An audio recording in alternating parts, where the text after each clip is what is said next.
You could say I'm the kind of woman who finds comfort in order. I like knowing where every dollar goes, not because I'm stingy, but because I've always believed that clarity keeps chaos away. Every Sunday morning, while the world is still stretching and yawning, I sit down with my coffee, open the banking app, and do my little audit. It's my ritual. Quiet, steady, reassuring. But that week, something felt off. There was a withdrawal I didn't recognize. Then another. Not tiny amounts either. These were enough to raise an eyebrow. At first, I thought maybe he'd just forgotten to mention something. An emergency. Maybe a loan to a friend. I didn't want to jump to conclusions. I've always trusted him.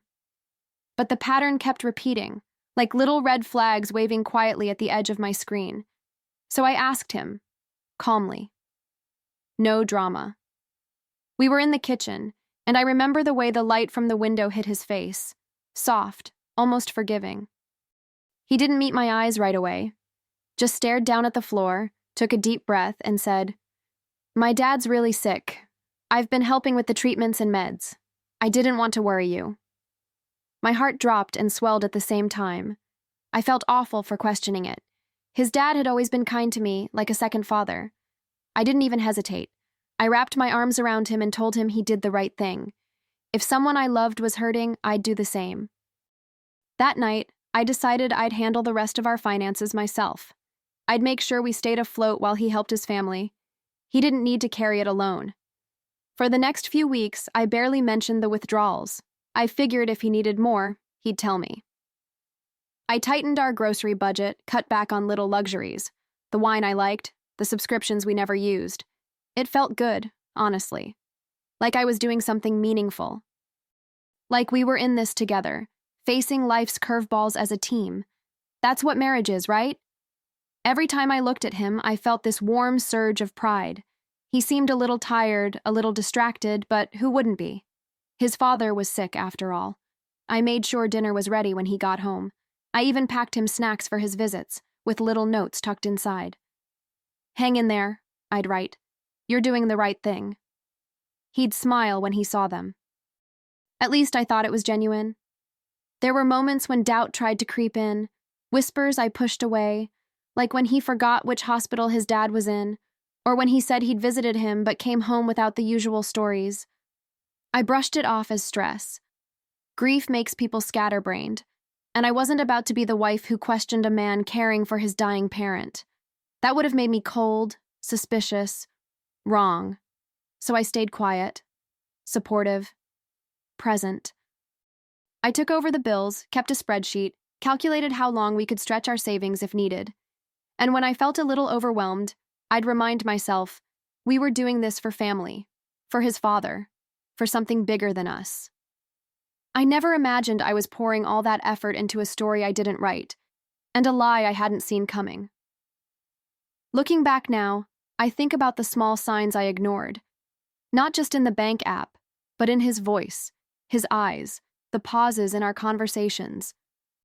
There were nights he'd sit on the edge of the bed longer than usual, just staring at his phone like it held some secret he couldn't share.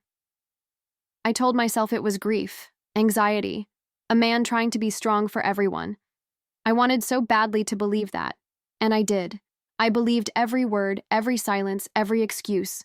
I even started researching treatment costs myself, just to better plan our budget. What I found shocked me, prices that didn't match what he was taking out. But instead of confronting him, I doubled down on being supportive. Maybe he was covering things his dad didn't want others to know. Maybe he was protecting someone's dignity. That had to be it. I told myself I was being a good wife, a strong partner. I wore that role like armor, convinced it was shielding us from something worse. And every time I signed off on another grocery list with less than we needed, I reminded myself, this was love. Sacrificial love. The kind that holds a family together when everything else feels like it's falling apart. I didn't realize I was the only one holding on. And I remember the exact thought that ran through my mind that night. The night I moved more money to cover yet another withdrawal. Who lies about their dying father? I believed him. Of course I did. Because you'd have to be a monster to lie about something like that. Right? It had been weeks since that first conversation, and life had settled into this strange rhythm, one part routine, one part waiting. I kept managing our money, kept trusting his silence. But somewhere deep inside me, something had started to itch. It wasn't loud, just persistent, like a draft from a window that had never quite closed. I ignored it until I couldn't anymore. One afternoon, I sat alone at the kitchen table, sorting through receipts, when I realized I hadn't spoken to his father in months. We used to chat often, birthdays, holidays, sometimes just because. And now, suddenly, nothing. I stared at my phone for a long time, my thumb hovering over his name. It felt wrong to call, but even worse, not to. So I dialed, heart pounding like I was doing something I shouldn't. He answered with that familiar warmth, the kind voice that had once told me I was the best thing that ever happened to his son. We exchanged pleasantries, and I asked gently how he was doing. Really doing. He told me about his diagnosis, about how the health plan had kicked in quickly, covering everything. "I've been lucky," he said. "Haven't had to spend a dime. They've taken good care of me." My stomach turned. I kept my voice steady, pretending nothing was out of place. I told him I was just checking in, that we'd been thinking about him. We said goodbye with a smile. He even laughed a little. And when I hung up, my hand was shaking so badly, I had to set the phone down before I dropped it. I sat there for a long time after the call, just staring at nothing. The hum of the refrigerator, the ticking of the clock, everything felt louder, sharper. My mind kept circling that one sentence. I haven't had to spend a dime. I wanted to believe I'd misunderstood him. That maybe he meant something else. But there was no mistaking it. His words were clear. And so were the withdrawals. Part of me hoped my husband had just exaggerated. Maybe he was covering small expenses. Gas, food during visits, little things. Maybe he didn't want to burden me. But then I remembered the numbers. Hundreds, sometimes more, disappearing every week. That wasn't lunch money. That wasn't spare change. And for the first time, I felt something I hadn't let myself feel before.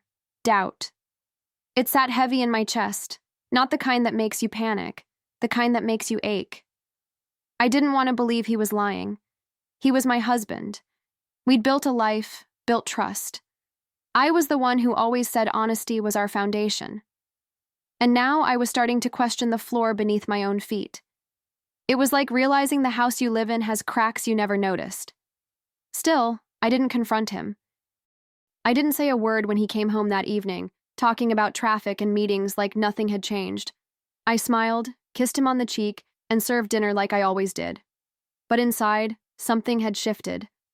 A door had opened, and even though I wasn't ready to walk through it yet, I could feel the cold air leaking in. That night, I couldn't sleep. I lay next to him, listening to his breathing, steady and unaware. I turned over questions in my head like stones, looking for something smooth to hold on to. Was he lying to protect his father, or protecting himself? And what if... And this was the question I didn't want to ask. What if he wasn't protecting anyone at all? I kept thinking about his eyes that day in the kitchen, how they never really met mine. The way his voice had trembled just enough to sound sincere. It all felt rehearsed now, like a scene he'd practiced before delivering. But why? What would make someone lie about something so... sacred? A sick parent. It was the one thing I never thought he'd use as a shield. I didn't tell anyone. Not my sister, not my closest friend. I didn't want their voices in my head yet. I needed to be sure before I spoke the doubt out loud, because once you do that, you can't put it back in. Once suspicion has a name, it starts to grow teeth. And I wasn't ready for what those teeth might tear open. Not yet. But I knew myself. I knew this wouldn't rest. I needed to know what was hiding in the dark. I needed to see it, feel it, name it. Because something wasn't right, and deep down, I already understood that the first crack had just split wide open. I didn't wake up one morning and decide to follow him. That's not how it happened. It was slower than that, like a faucet dripping, one drop then another, until one day I realized I was drowning in what I didn't know. And when you've lived with someone that long, You start to feel the weight of silence louder than words. So I started paying attention. I began with the bank account again, only this time I wasn't just reviewing. I was investigating. I matched withdrawals with dates, times, patterns. Friday evenings were always the same, a large amount gone by 6 p.m. He always said he was visiting his dad on those nights. Always, like clockwork. But the timing didn't sit right. And something in me, that quiet voice I'd silenced for weeks, started whispering louder. I checked his calendar, his appointments, his gas mileage.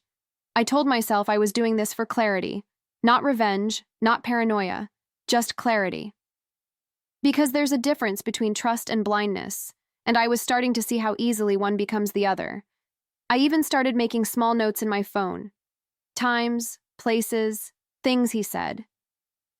At first it felt invasive, but soon it felt necessary. And then came the night I followed him. My hands were shaking as I got into the car, heart pounding like I was about to do something illegal. I told myself maybe I'd see him at a pharmacy or a hospital parking lot. Maybe he really was just taking a break after visiting his dad. I needed that to be the truth. God, I needed it. But what I saw instead was something else entirely. I parked far enough behind to stay hidden, but close enough to keep eyes on him. He didn't look around. Didn't hesitate, just pulled into the hotel lot like he'd done it 100 times before.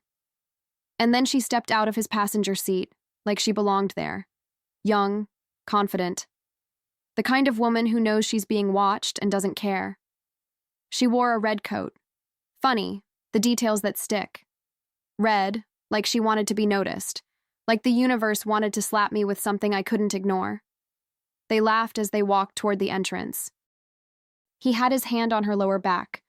A touch so familiar, so practiced, it made my stomach turn. I didn't cry. I didn't scream. I just took out my phone and hit record. I zoomed in, framed them in the shot like they were characters in someone else's life, not mine. Part of me felt detached, almost robotic, like I'd stepped outside my body and was watching it all happen to someone else. But another part of me was wide awake, focused.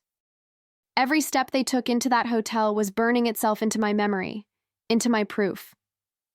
When the lobby doors closed behind them, I sat in silence. My hands were ice cold, my throat dry. It wasn't just the affair. It was what he used to cover it. The lie about his father. That's what gutted me. That's what turned the betrayal from personal to cruel. He didn't just cheat on me, he turned grief into a costume. And for that, I knew this wouldn't end with just heartbreak. I stayed in the car long after they disappeared inside. I wasn't sure what I was waiting for, maybe to feel something stronger, anger, rage, tears. But all I felt was stillness, like the world had gone flat. I stared at my phone, at the tiny video now saved in my gallery, and thought, this is what the truth looks like. It didn't scream, it whispered. On the drive home, I kept replaying the image of his hand on her back.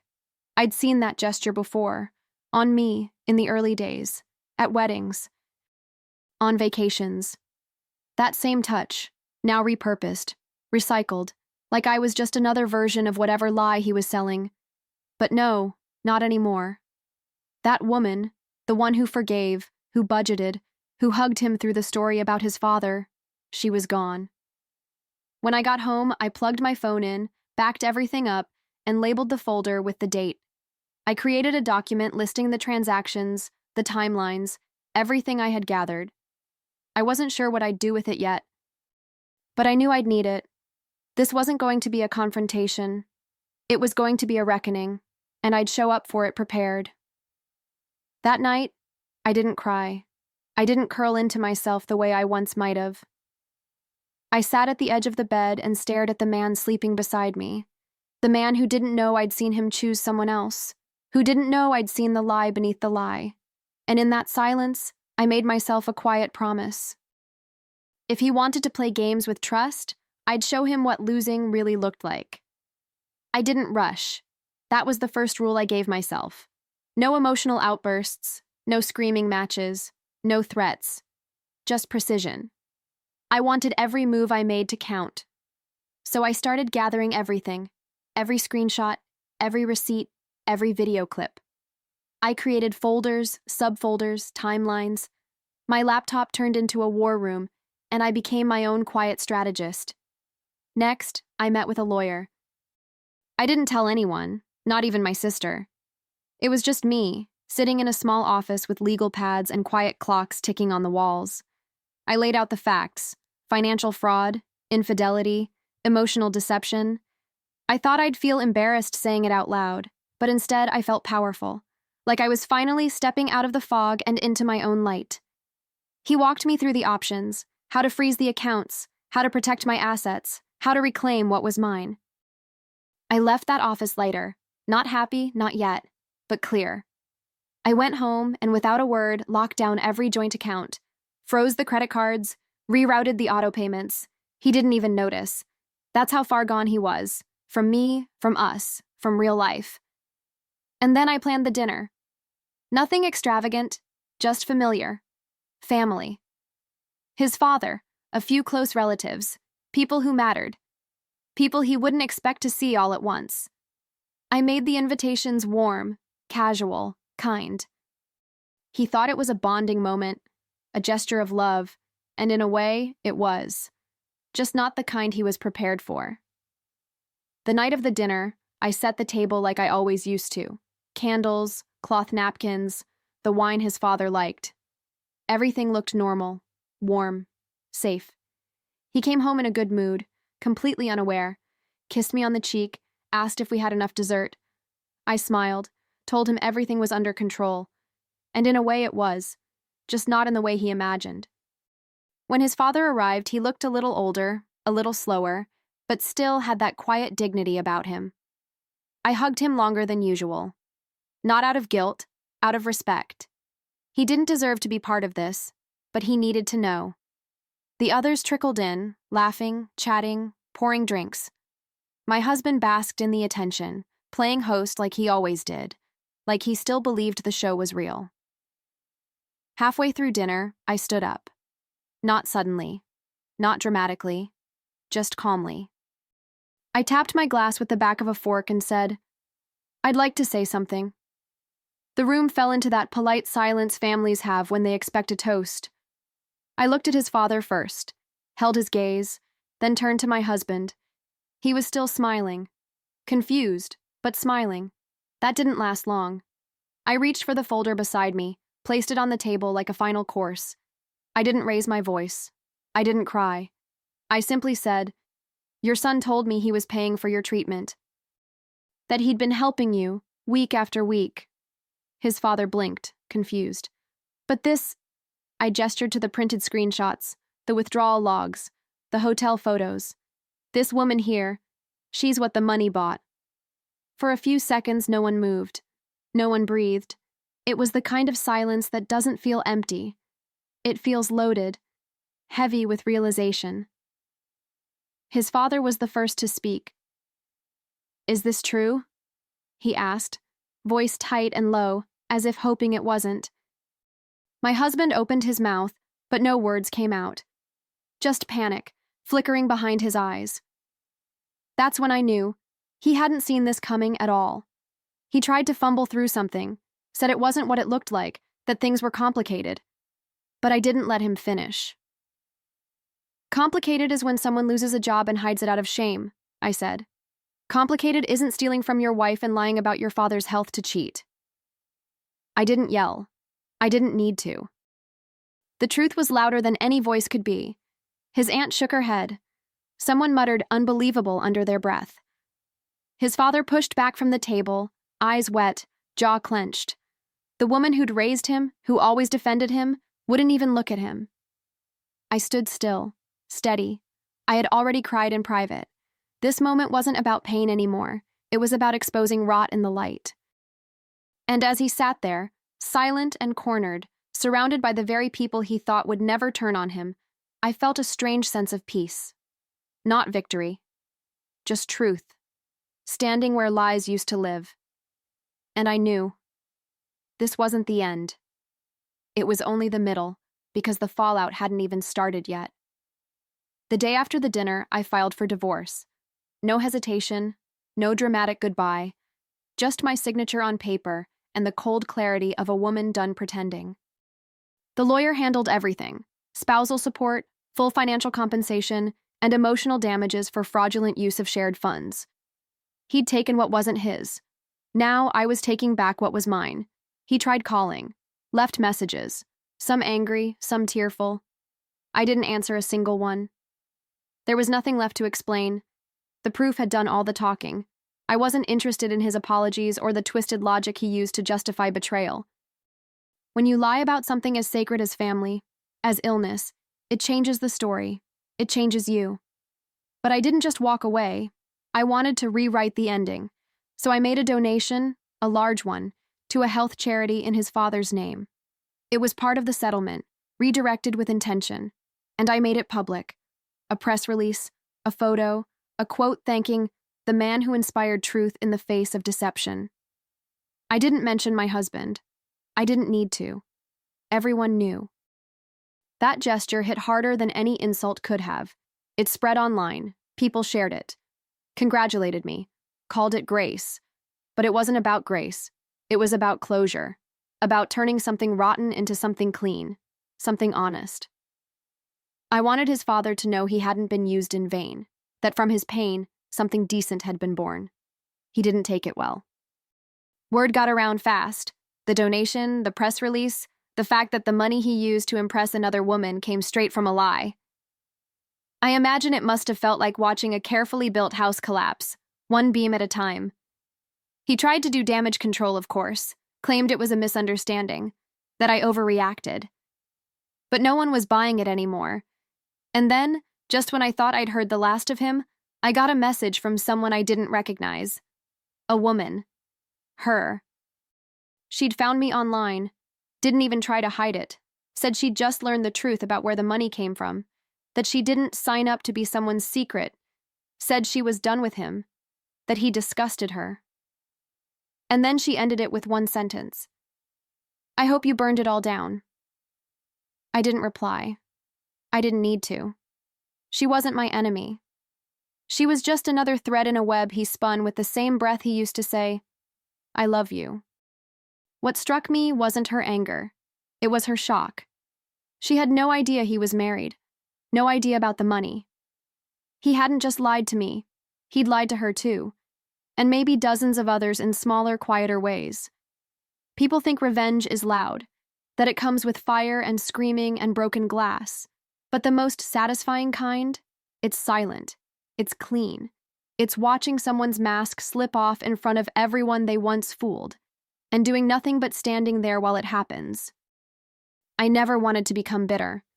That was my biggest fear, that this whole thing, the lies, the betrayal, the humiliation, would turn me into someone hardened and closed off. But it didn't. If anything, it stripped everything down to something honest. I saw what love isn't, what trust shouldn't be, and in the ashes I found clarity I didn't even know I'd been missing. He lost more than just a wife. He lost the version of himself he performed for the world. And when the curtain dropped, there was nothing behind it but a man with empty hands and no one left to applaud. I heard he moved in with a friend, that he's keeping quiet now, trying to lay low. No wife, no girlfriend, just space and silence. Maybe that's what he needs most. As for me, I started over, slowly. I took time to reclaim the small things, making coffee in the morning without checking 2 mugs, sleeping diagonally across the bed, finding joy in the absence of walking on eggshells. There's something sacred about peace after a storm. It doesn't shout, it just settles in, soft, steady, and finally yours. He lied about sickness to fund betrayal, and in the end, he got exactly what that kind of lie deserves. No dramatic ending, no redemption arc, just the quiet consequence of losing everything. Now he's alone, no wife, no money, no one to lie to but himself.